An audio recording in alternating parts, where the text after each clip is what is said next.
yakini itu ada berapa? Sebenarnya ini dulu, saya mau pengen nanya dulu ke ibu dan bapak. Kalau misalnya kita naik motor, kenapa sih harus punya SIM? Kenapa coba? Kira-kira bu bapak?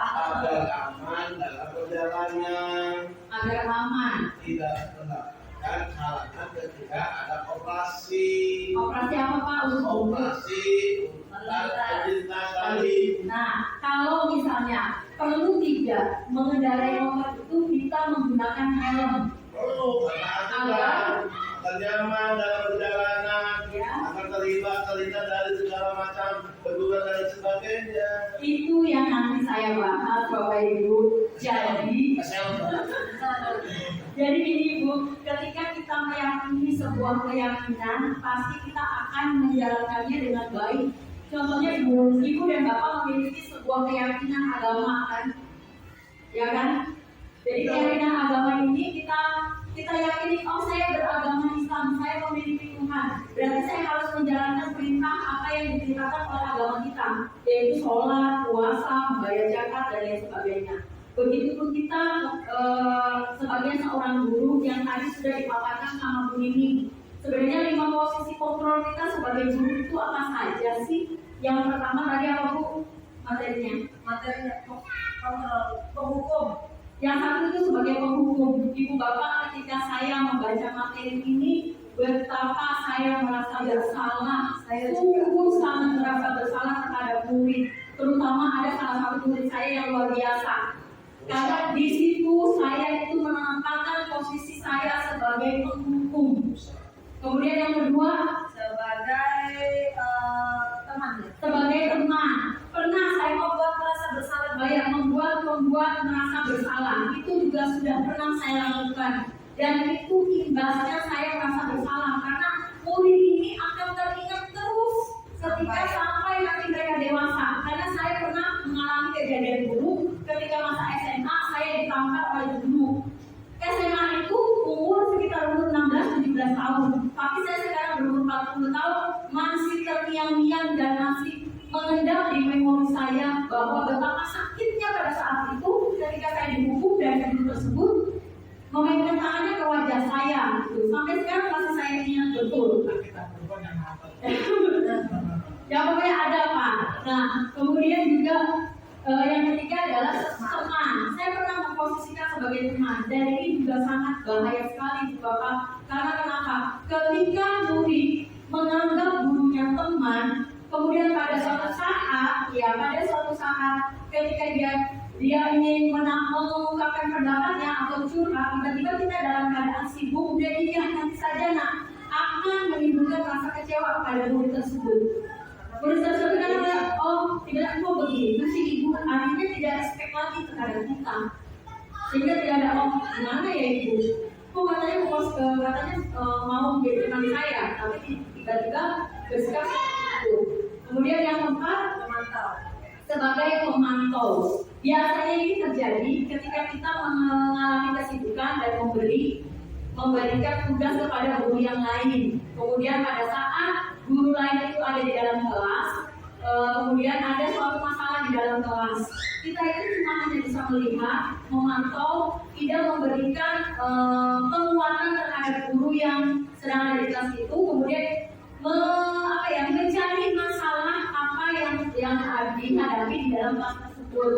Yang terakhir adalah sebagai manajer. Nah, seharusnya manajer ini bisa menguasai semuanya dari 1 sampai 5, yaitu sebagai menemukan masalah dari kebutuhan si anak. Jadi 5 kebutuhan dasar anak ini yang sudah kita abaikan itu. Kita nggak tahu anak tersebut punya masalah apa di rumahnya.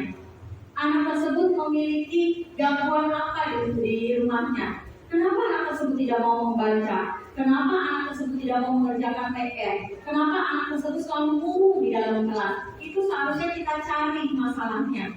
Sehingga kita menemukan masalahnya, nanti kita, kalau masalah tersebut bisa kita atasi secara ringan, itu tidak perlu menggunakan segitiga restitusi. Tapi kalau sudah masalahnya berat dan melibatkan orang lain, itu harus menggunakan segitiga restitusi yang nanti akan dipaparkan oleh Bu Ani.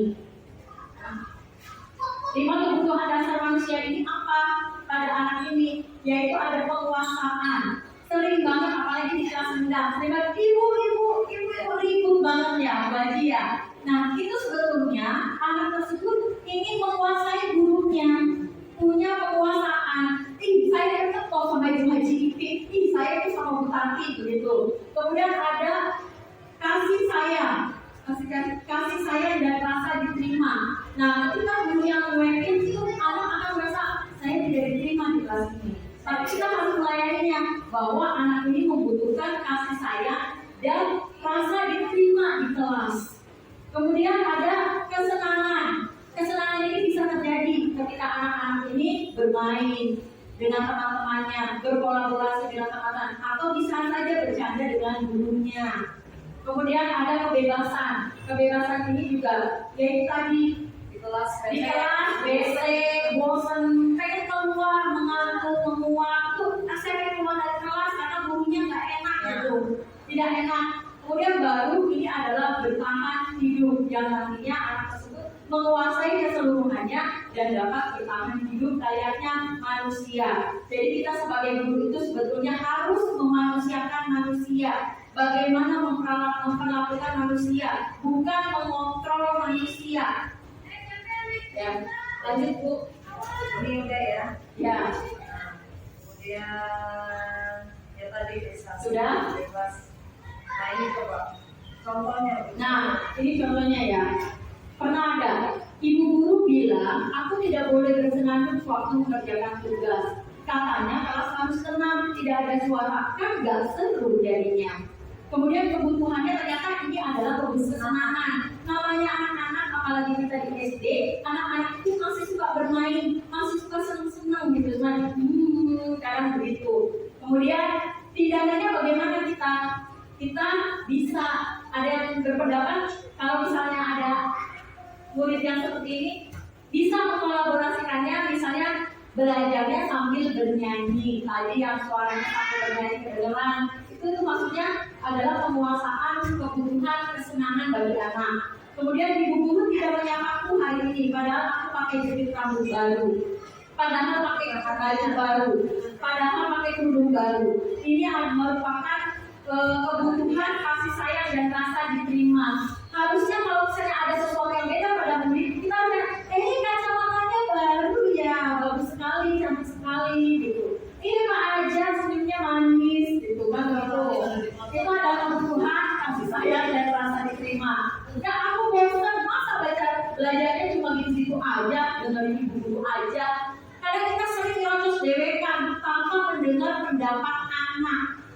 Itu adalah kebutuhan kebebasan. Jadi kita juga, ibu bapak, mohon perlu mendengar apa yang diungkapkan oleh anak, karena itu merupakan salah satu kebutuhan dasarnya. Kemudian aku sebel gambarku tidak rapi, malah ibu guru nunjukin ke teman-temanku di depan kelas. Pernah kejadian seperti ini? Ya. Nah, itu adalah kebutuhan penguasaan. Bagaimana cara menyikapinya? Ya bagus, hebat. Berikan penghargaan dan pujian bagi anak tersebut.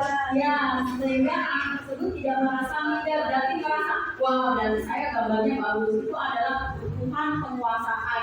Jadi kebutuhan ini ibu bapak mohon tolong diberikan kepada anak agar mereka menjadi manusia seutuhnya, sesuai dengan profil pelajar mereka. Nah, ini yang munculnya.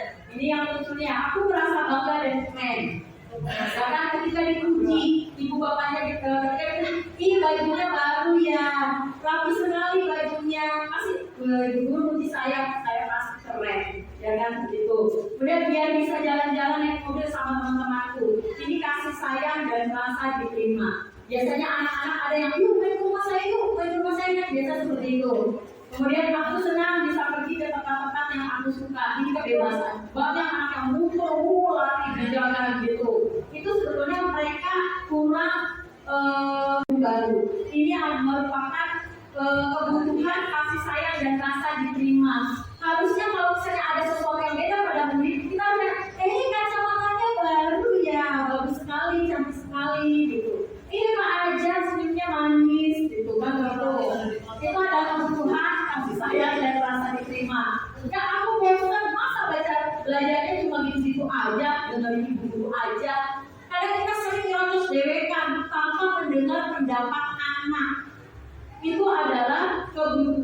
kebebasan. Jadi kita juga, Ibu Bapak, mohon perlu mendengar apa yang diungkapkan oleh anak, karena itu merupakan salah satu kebutuhan dasarnya. Kemudian aku sebel gambarku tidak rapi, malah ibu guru nunjukin ke teman-temanku di depan kelas. Pernah kejadian seperti ini? Ya. Nah, itu adalah kebutuhan penguasaan. Bagaimana cara menyikapinya? Ya bagus, hebat. Berikan penghargaan dan kemudian bagi anak tersebut, ya, sehingga anak tersebut tidak merasa minder, berarti merasa wow, dan saya gambarnya bagus. Itu adalah kebutuhan penguasaan. Jadi kebutuhan ini Ibu Bapak mohon tolong diberikan kepada anak agar mereka menjadi manusia seutuhnya, sesuai dengan profil pelajar Pancasila. Ini yang munculnya. Ini yang munculnya. Aku merasa bangga dan keren. Bahkan ketika dipuji, ibu bapaknya bilang, ih bajunya baru ya, rapi sekali bajunya. Masih guru puji saya pasti keren, ya kan begitu. Kemudian biar bisa jalan-jalan naik mobil sama teman-temanku. Ini kasih sayang dan rasa diterima. Biasanya anak-anak ada yang, yuk main ke rumah saya, yuk main ke rumah saya, biasa seperti itu.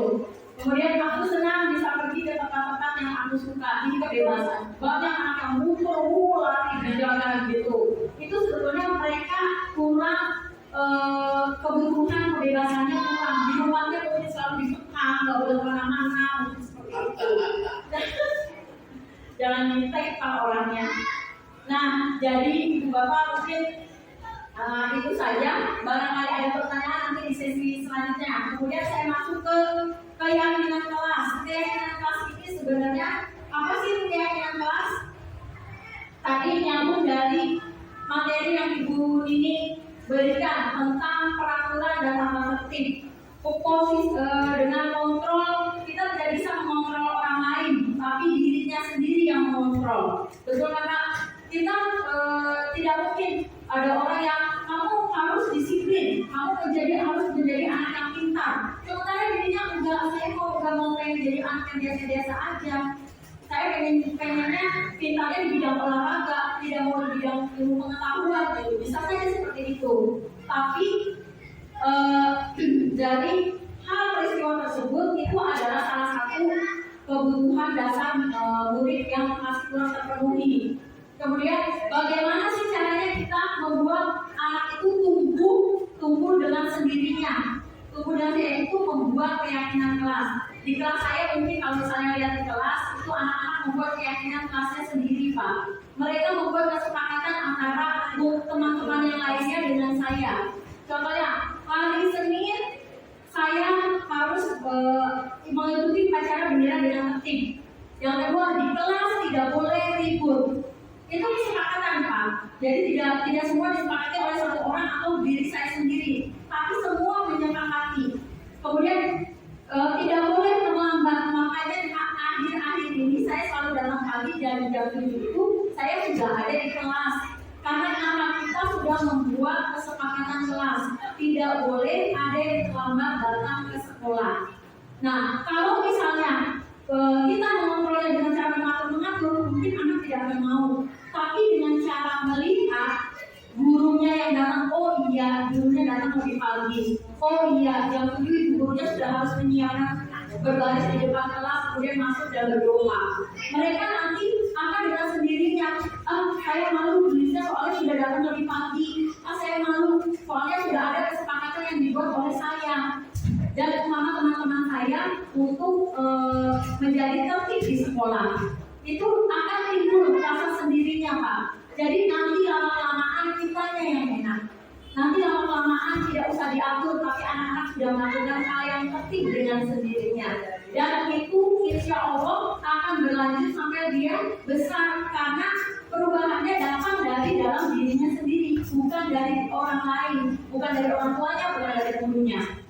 Misalnya kayak yang sudah dicontohkan, membaca Al-Quran setiap hari Jumat, mau setiap pagi berdoa, kemudian mau sunat, itu dengan sendirinya saya tidak mengatur. Dia langsung bisa berdoa sendiri karena sudah diterangkan dari sebelumnya, sudah ada. Sudah? Ya. Nah, ini keyakinan kelas. Nah,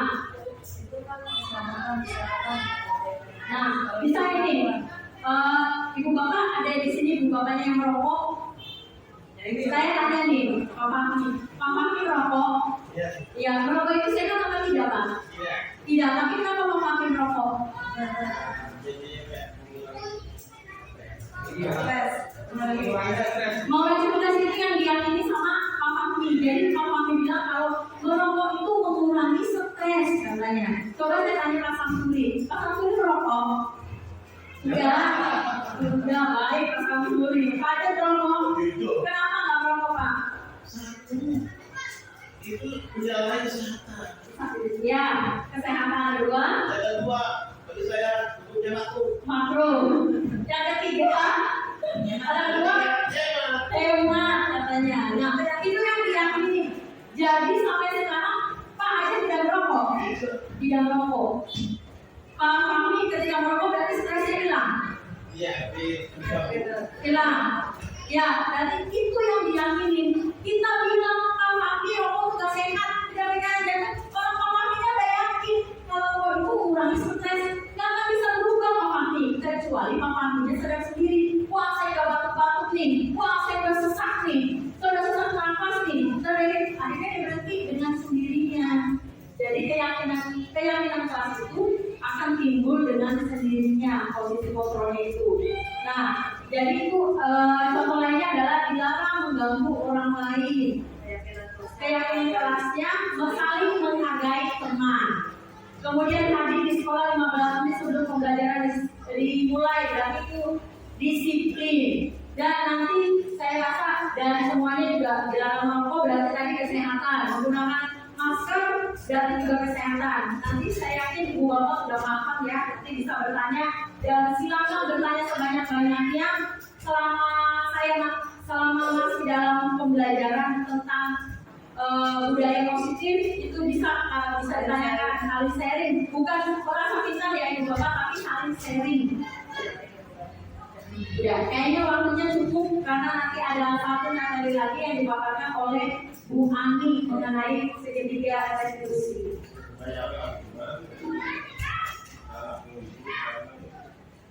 Sebentar Pak, dipulangkan sama Bu Tiswa. Oh, ya. Sederhana Pak 15 menit lagi Pak.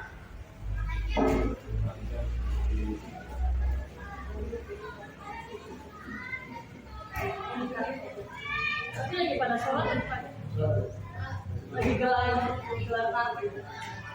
Baik Ibu Bapak, terima kasih. Sampai saat ini masih standby untuk menemani kita. Ibu Bapak yang hebat, sebelum kita menindak acara selanjutnya, mari kita istrikin dulu ya. Ya, soalnya kelihatannya udah mulai ngantuk karena udah mulai siang. Mari Ibu Bapak kita berdiri dulu, kita istrikin dulu ya. makan dulu. Makan dulu, ya. Maka Ibu Bapak. Nanti kalau saya bilang pendek, itu kebalikannya berarti panjang. Ya.